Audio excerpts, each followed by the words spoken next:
హైదరాబాద్లోని కాప్రా సర్కిల్లో పహల్గామ్ సంఘటనను దృష్టిలో పెట్టుకుని ఉగ్రవాదుల దుశ్చర్యలకు నిరసిస్తూ యువత భారీ ఎత్తున క్యాండిల్ ర్యాలీ నిర్వహించింది. ప్రశాంతమైన వాతావరణాన్ని భగ్నం చేస్తూ పాకిస్తాన్ ఉగ్రవాదులను ప్రేరేపిస్తుందని చెప్పేసి ఈ సందర్భంగా వారంతా పెద్దపెట్టున నినాదాలు చేస్తూ భారీ ర్యాలీ నిర్వహించారు. పాకిస్తాన్ ఈ రకంగా కొనసాగిస్తుంటే భారత్ చూస్తూ ఊరుకపోదని అందుకు గట్టిగా తగిన సమాధానం చెప్పి తీరుతుందని వారంతా పెద్దపెట్టున నినాదాలు చేస్తూ భారీగా ర్యాలీ నిర్వహించారు.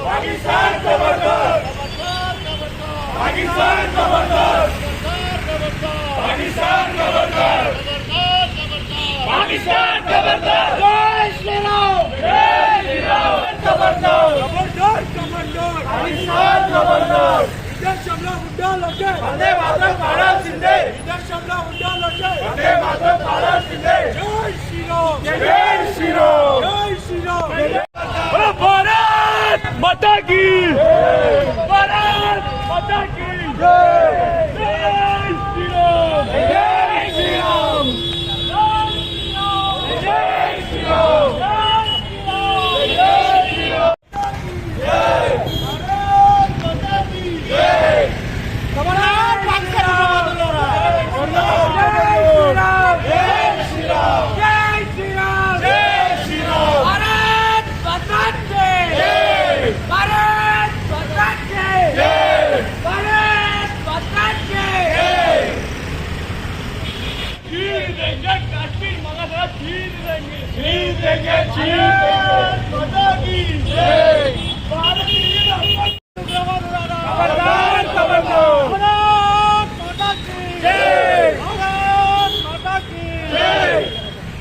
भारत माता की जय, भारत माता की जय. जय श्री राम, जय श्री राम. खबरदार पाकिस्तान उग्रवादुलारा, खबरदार खबरदार. खबरदार पाकिस्तान उग्रवादुलारा, खबरदार खबरदार. भारत माता की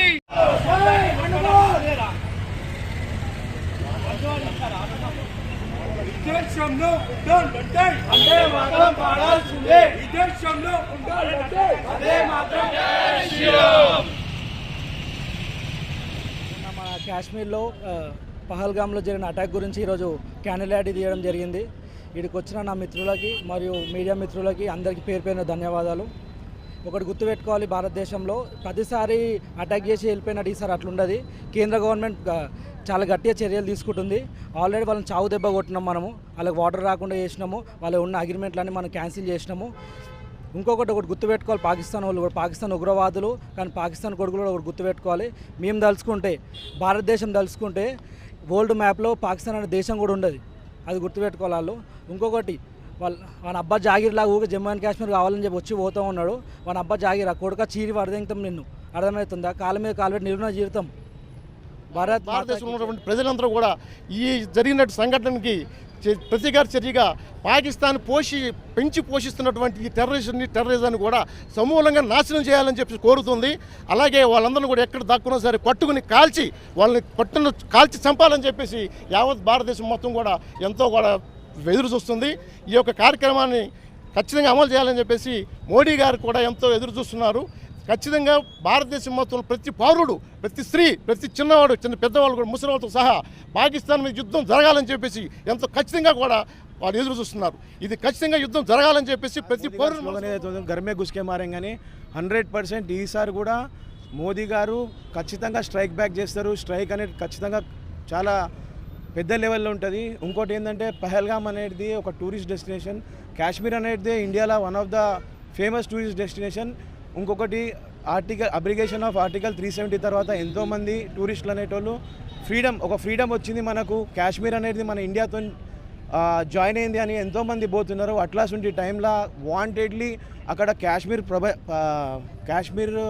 పబ్లిక్ని ఇబ్బంది పెడదామని టూరిస్టులని చంపితే నెక్స్ట్ టైం నుంచి ఎవరు కూడా టూరిస్టులు రారని ఈ యాక్షన్ చేశారు. కానీ అలాగే జమ్మూ కాశ్మీర్లో ఇంతకుముందు ఉగ్రవాదులు వచ్చి మన ఇండియాలో, మన హైదరాబాద్లో కానీ, బొంబాయిలో కానీ, తమిళనాడులో కానీ వచ్చి బాంబ్ బ్లాస్ట్లు చేసిపోతున్నాయి. అదే ఇప్పుడు ప్రధానమంత్రి నరేంద్ర మోడీ వచ్చినాక అది జమ్మూ కాశ్మీర్ దాటి మన షార్ట్ సైడ్ రాలేకపోతున్నాం, ఎందుకంటే మోడీ పవర్ ఏంటో వాళ్ళకి తెలిసింది.